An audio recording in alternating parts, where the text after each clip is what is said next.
आपका तो इतिहास और राजनीति का ज्ञान बड़ा अच्छा है सुधांशु जी। एक प्रश्न आपसे पूछ रही हूँ, क्या आपको कोई और ऐसा प्रधानमंत्री याद आता है जिसने चुनावी जीत का दम लाल किले से भर दिया हो? इन्होंने, इनके राष्ट्रीय अध्यक्ष ने आज राजनीतिक बयान दिया और ये उन लोगों के साथ खड़े जिन्होंने गणतंत्र दिवस पे प्रदर्शन किया था। तो ये मैं दोनों बातें साफ साफ बता देना चाहता हूं। और जहां तक आपने प्रधानमंत्री के बयान की बात कही, तो ये भी याद दिला देना चाहता हूं, इस देश में एक प्रधानमंत्री के लिए पूरे देश की हैसियत एक प्रधानमंत्री के बराबर भी तौल दी गई थी जब India is Indira and Indira is India कहा गया था। वो एक पार्टी का आधिकारिक वक्तव्य था। आज तक उसके लिए माफी, इसलिए आज वो विषय छोड़ देते। आज हम कहते हैं कि हम बताते देश को तो ज्यादा अच्छा। क्या सुप्रिया जी, विपक्ष का भी हमला 2024 से प्रेरित नहीं है? वरना वो मंच वही रहेगा, वो लाल किला वैसे ही तटस्थ रहेगा, पीएम कोई भी हो सकता है, लेकिन पीएम पर निजी रूप से इस तरह का हमला करना, जो कि कई बार आपके भी प्रवक्ता सुबह आए थे, वो बोल के चले गए, लंबे लंबे फेंक के चले गए। पीएम कोई भी हो सकता है, लेकिन उस पद की गरिमा को बनाकर रखने की जिम्मेदारी सबकी होती है। खास तौर पर 15 अगस्त कहा जाता है कि ये वो दिन है जब देश जश्न मना रहा होता है। मुझे एक चीज बड़ी अचंभित करती है, भारतीय जनता पार्टी के प्रवक्ता मुझे बोल रहे हैं मैं पुरानी बातें दोहरा रही हूं, वो सारी घिसी पिटी वही पुरानी बातें बोल रहे हैं। देश के प्रधानमंत्री वैसे ही विपक्ष को कोस रहे हैं, वही बातें दोहरा रहे हैं लाल किले की प्राचीर से, जो 364 दिन और दोहराते हैं, और ज्ञान मुझे दिया जा रहा है। ये थोड़ी मेरी समझ के बाहर की बात है। एक तो मुझे भारतीय जनता पार्टी के प्रवक्ता से ये कहना है, और एक महोदय से एक चीज और याद दिलानी है। बिल्कुल देश की आजादी का जितना सेलिब्रेशन हो, जितना इसको सेलिब्रेट किया जाए उतना अच्छा है। आपका तो नगण्य जीरो कंट्रीब्यूशन था देश की आजादी में। एक्चुअली गुलामी में ज्यादा था, क्योंकि मुखबिरी और पेंशन नामे वहां से लिखे जाते थे, माफी नामे वहां पर लिखे जाते थे।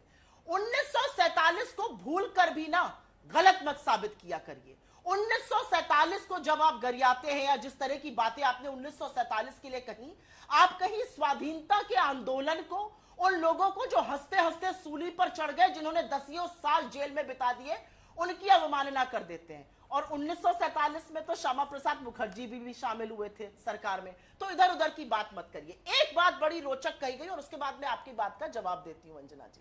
एक बात यहां पर कही गई, गांधी जी की कृपा से, उस महात्मा गांधी की तो सत्यता यह है कि काशी में राजघाट पर सत्ता के नशे में चूर आपका बुलडोजर चल रहा है, और प्रधानमंत्री को राजघाट जाकर नतमस्तक होकर गांधी के सामने वैधता की गुहार लगानी पड़ रही है। उस महात्मा की सत्यता यह है क्योंकि उसी की आत्मबल पर, उसी की आत्मशक्ति पर, उसी की शाश्वत सच्चाई पर इस देश की नींव है 1947 के बाद से।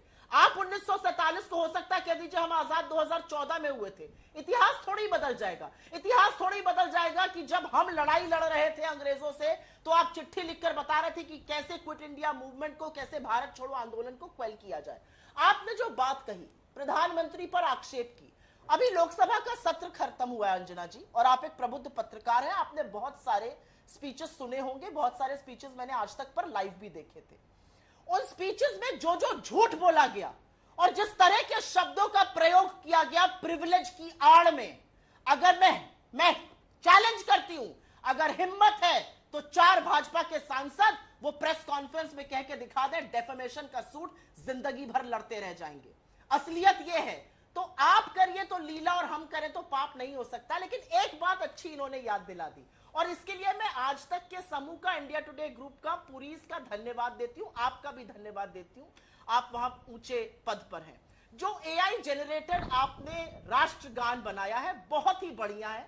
देखकर वाकई में रोंगटे खड़े हो गए, और देखा कि कैसे आजादी के दीवाने, वास्तव में जिन्होंने आजादी की लड़ाई लड़ी, उसमें वो आए।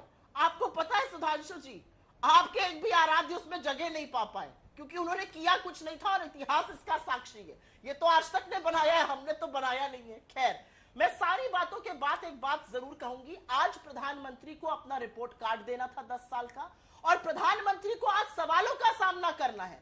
7 सीएजी घोटाले हफ्ते भर में सामने आए, और अभी उसका उल्लेख करूंगी मैं। प्रधानमंत्री परिवारवाद की बात कर रहे हैं। अगर आप मुझे 30 सेकंड का टाइम दीजिए तो मैं कुछ नाम जरूर गिनना चाहती हूं जो वहां पर बैठे हुए लोग थे।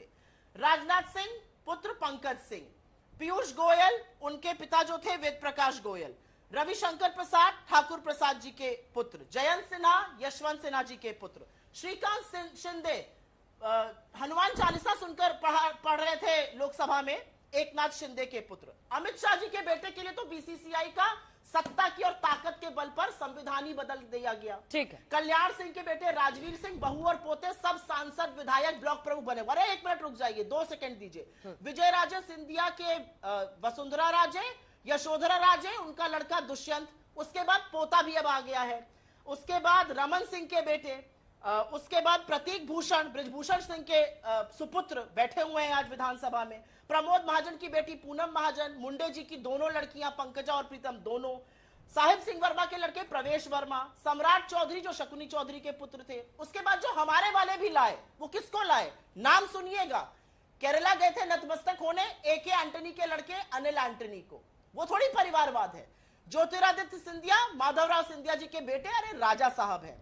कश्मीर गए तो अजात शत्रु को लेकर आए, यूपी गए तो रीता बहुगुणा जोशी, परिवारवाद तो यहां कहां था, हेमवंती नंदन बहुगुणा की पुत्री है वो।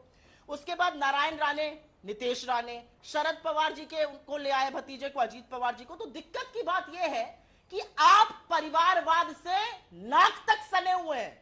परिवारवाद मत बोला करिए, क्योंकि ये देश देख रहा है कि आप परिवारवाद से कितने ग्रसित हैं। जो चुनकर आया है और जिसको जनता ने चुना